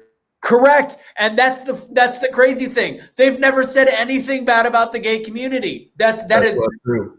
They ask them. Yeah. They were there. So the one thing that I think it was Gorsuch was a anti-gay marriage back in the early 2000s. Guess what? So was Obama. So was Biden. So was the whole country. But now they're just saying because they're Christian. So joked about Pence's desire to hang LGBTQ people. In 2017, Trump joked about vice president's anti-gay agenda saying, don't ask that guy. He wants to hang them all. Yeah, don't ask them. He wants to hang them all. I don't like. Why would you ask him that? Because I love that administration and the Trump. Yeah, Trump is Hollywood. Trump is probably pro-gay, but his vice president and his administration is clearly not pro-gay. Not even neutral gay. They're anti-gay. Okay. The Trump administration submitted amicus briefs to the U.S. Supreme Court supporting discrimination against LGBTQ people. Like what? Are we talking about the cake? Can we just talk about Rick Grenell, or are we just not going to talk about him appointing him, or like is that just? I think that's a great one to start with because apparently they've completely forgotten about him. Yeah, because now Pete Buttigieg. Pete Buttigieg is now the first. Gag me. This is a joke. I can't even my mind cannot even wrap my head around this. People actually believing this list. Kick people out of it and read about it. Blake, I know you got to go, and I think we all got to wrap this up. It's been a really good show, good conversation, but I want to end it with a couple of these major points. Kicked people living with HIV out of the military because of their status. So there's non-gay people that have HIV as well. This is very similar to the transgender discussion about if you have to have special medication, you can't be on the battlefield. If you're in a place where blood can be, all needles, etc., it's a danger. That's not a gay thing. That's literally just the Department of Defense making it a risk call that's got nothing to do with homosexuality. Created a hostile work environment for LGBTQ federal employees, according to Politico. The Trump administration fostered a climate where 6 staffers who are LGBT described removing their wedding rings before coming to work in the morning, taking down photos of their partners and families, or ultimately finding new jobs further away from certain political appointees. They did not want to be identified. The two said they feared being reassigned for being gay. So this is 6. This is the first president in his speech. First president in his, what is it called? His State of the Union speech to the American people to ever say that he wanted to decriminalize homosexuality on a global scale and he was going to fight the initiative. Also, the same man who spent $30 billion to fighting the HIV epidemic here in the United States. He wanted to end the HIV epidemic here in the United States by 2030. This man is the first man ever to ever publicly talk about gay people in his State of the Union. And he said he wants to decriminalize it on a global scale. How is that anti-LGBT agenda? Tell me that. Hey, Anthony, could you read number 3? Sorry, Blake, but could you read number 3 right there? It's on the screen. Created a religious discrimination division. HHS created a new office whose sole purpose would be to defend physicians and other medical professionals who decide to refuse care, including to LGBTQ patients. Do you want me to answer this one, or Blake, do you know about this? If it's talking, I think it's predominantly talking about the T in the LGBT, and it's talking about performing things that are not medically stable for these patients to endure because it is not healthy for their bodies. That's the 100% truth. That was an actual bill, Robert. This was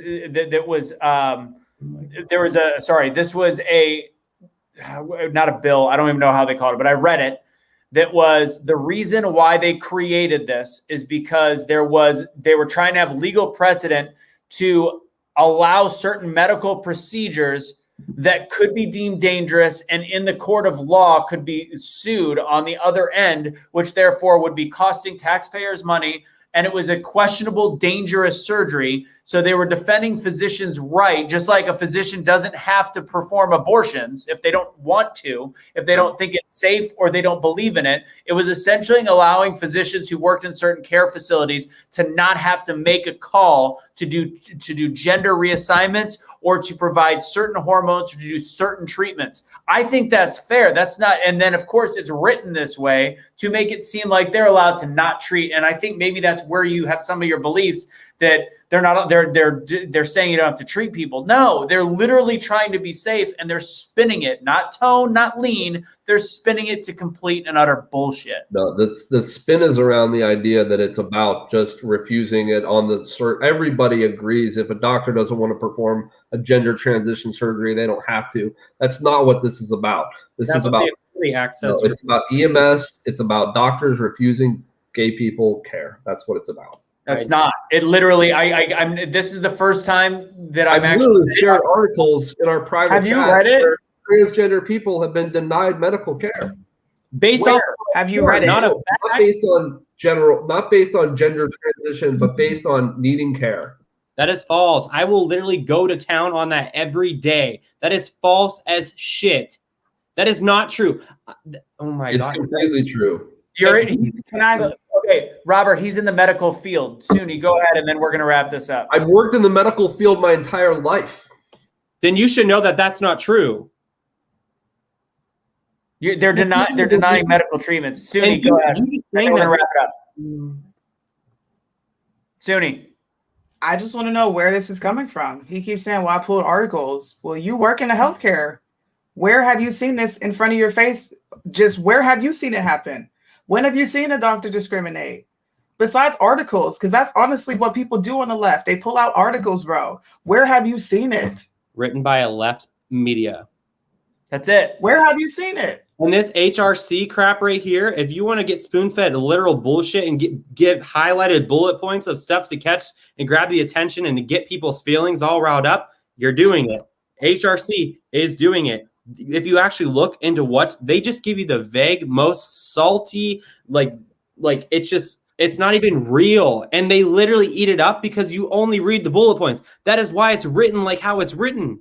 No, I've read the cases that are going to Supreme Court of EMTs who want the right to discriminate against and not provide LGBT people care at the scene. Can you send that to me right now? I would love to read that whole thing. So we're going to wrap it up. And this is where I think, Robert, when I read this, I was like, this is how I know that this is a complete fluff article, is when they start talking about Title IX is being used to discriminate against trans students. Title IX is a pro-female jurisdiction in sports. So they're talking about how they're using Title IX to discriminate against. First off, what does this have to do with Donald Trump? I'm just throwing that out there. The Department of Education claimed that school policies allowing trans youth to participate in sports consistent with their gender identity violated federal law and threatened to withhold funds. We're all discussing, and you said that in terms of this sports thing, that this isn't really what we're getting at, and this isn't really what the Equality Act should have been all about, or that's not really what it's about. I mean, right here, your own article is talking about this right to discriminate against trans students in female sports, which again makes this even less credible of a piece. All these are literally spins on different laws that have nothing to do with this guy who is so blatantly pro-gay that it just makes no sense, except for the fact that the media, gay, he hates gay people, he hates black people, he hates this. If you hear it enough, some people believe it. I don't, because there's something that makes sense. There's a difference between Donald Trump and the Trump administration, and I would be happy to send Suni my articles. I'll be happy. No. I want this is your article is specifically. Court cases, baby. I will bring you the receipts. I'll be waiting. You should have these on hand because these are things that you argue immediately. All right. So we're going to wrap it up. Good show. We got a little heated. The audience out there got a little bit heated. The whole purpose of this is to have a conversation. Part of why I get so frustrated on Occupy Democrats is I'm begging people to have a conversation. There was points of this. I think they would have enjoyed the discussion. I think that would have been really interesting. There was times we went a little bit off the handle. Some of the people in the audience, please be kinder. Literally, that's the point. So we're going to keep looking for articles. We'll continue the conversation. We're not talking about Cuomo. We're going to end it. Blake, I know you got to go. Go ahead. Take us to go and wrap it up, and then we'll go to Casey, Robert, Suni, and then I'll say goodbye. Block A, you're up. Oh, I'm first. Okay. I don't know. I don't even know what to say. I just want equality for all people. I think everyone should be treated equal. I don't think that in order to gain traction and gain momentum in the gay community and the Black community, I don't think that we should tear down the white Christian ideology in order to get our goals. I just don't think that's the way to go about it. I think if we're going to truly preach equality, then we need to be talking about equality across the board and how we can build up each community together and get everybody on the same playing field. And to build each other up, you don't need to tear each other down. And I don't think that we need to attack another subset group in order to gain traction in the gay community. Because as a gay man living in America, I just want to be treated just as equal as all of you. I don't want to be looked at as the gay guy. I don't want to be looked at like that. I don't want Suni on this call to be looked at as the Black girl. I just want to be treated equal as an American citizen. And that's what I want for the rest of the people. And I don't want to boast or boost myself up there in order to get more in life or, get on an equal playing field with other individuals. That's how I feel about all this. I think that we should be building each other up. And in that process, I don't think we should be tearing any other subset group down in order to get that goal. That's just how I feel. And to be clear, I think a lot of you guys focus on Robert because he was the opposition. And I'm going to be honest, we all did our fair share of shaking our heads. Suni did it. Blake did it. I even did it. And I hardly ever do it. Casey, I think, just takes drugs and just numbs himself. So he doesn't move much. But Casey, since you're up next, should we talk about Q next time? Let's do it. I'm down. But we're missing someone if we want to talk about that. But overall, the part I want to end with is we all want the same thing. We want to make sure we're making the right thing and right decision for our country, right? And ultimately, it was a good conversation. I didn't have a whole lot. Like my opinion in here is like, can we just all a little bit kumbaya and love each other a little bit? But the bigger part is I do see there's passion on all sides. There is. And when we can start having civil conversations like we're doing, we're starting to get there. This is how we're going to solve them, and we're going to make progress. If anything is proven, our Congress and our government can't do that. They couldn't do it for an entire year over COVID. And here we are today. And so this is the stuff that I want us to actually keep doing and keep pushing. And I appreciate everybody. Like Robert, yeah, I know it was a kind of a shotgun blast, everybody at you, but it was pretty rough. But overall, these are good conversations and healthy conversations we'd be having, and they're not personal. They're just about, hey, we want to talk about the facts. We want the details. We want to be able to address it. And love you all. That's where I want to end it tonight. Robert, take it home. Wow. Thank you, Casey. Thank you, Blake. Thank you, Suni. Thank you, Anthony. Thank you, everybody that participated in this. Good conversations are what makes this country great. And the whole point is that the truth will set us free. Certainly, we're going to have different ideas. We're going to have different opinions on things, but that doesn't mean that we can't talk about it. I strongly encourage that conversation. I think that is, I should, seriously, Laura, 4-on-1 is insanely difficult, especially when I'm answering one and the other one hears part and thinks I'm talking to them, and it just leads to some chaos. But please, we want more. I was raised in a Christian family. My father was a preacher. I was baptized as a Christian, and my faith is a very important part of my life. I don't know if you can see the word love behind me. These are topics that I care a great deal about. I'm very passionate about them. I care about all people. I care about the damage that has been done to some groups, and particularly because a lot of that damage was done to groups by Christians. And I was raised to be afraid of gay people. I was raised there was just the Christian church environment that I was raised in did not say anything positive about gay people.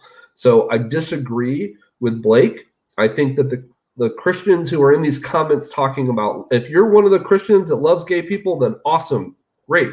Be loud, because Christian organizations spend $100 million a year advocating for laws and policies to take away the rights of gay people. I have the receipts. Literally, you can follow me. You can check out my book. I'll send you a free copy of it. Check it out. I love. Yeah. And Robert, you said something. Your trauma and you growing up in a religious family. I do think that you might have, and with your brother committing suicide. It was your brother, correct? My cousin. It was my cousin. Sorry, cousin committing suicide. There is a different level of trauma with that, and I think also the Christian church has evolved greatly in the last 15, 20 years. So he might have grown up with that guilt and depression is a bitch, and we know that. So, Suni, go ahead.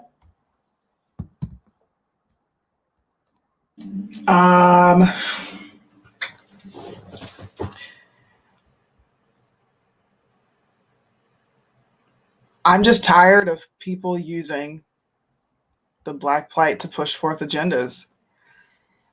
I know what it looks like in the inner city. I know what it looks like, where I grew up. I know what it's like for my family that haven't necessarily come out of the victimhood mentality, and they're stuck there. And it's sad because I've left a lot of people behind, and it's a mentality. I talk about my uncle all the time and how he came from poverty. He was poor as crap. My grandparents came to Pennsylvania with nothing. And he made it. He made an entire empire out of his life. And he left behind a legacy for his kids. Now we have something to build off of. My last name means something in the world. And a Black man did that.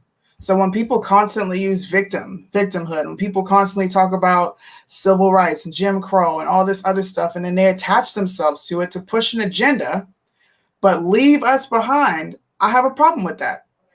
You want to push your agendas? You want to talk about what you want to talk about? Go ahead. You want to fight for gay rights? Go ahead. But stop using Black people to push your agenda forth, period. Because I'm tired of it. I'm tired. We have no pieces of legislation to help us. None. But we're pushing forth gay legislation and using Jim Crow and civil rights. I don't have respect for that, and those are my closing arguments. Stop using Black people, period. So first off, Diana, actually, she drove through Texas today. I met her. It was very nice. How you doing, Diane? So ultimately with the conversation we had, I think we have a lot of fundamental differences in opinion, which is life.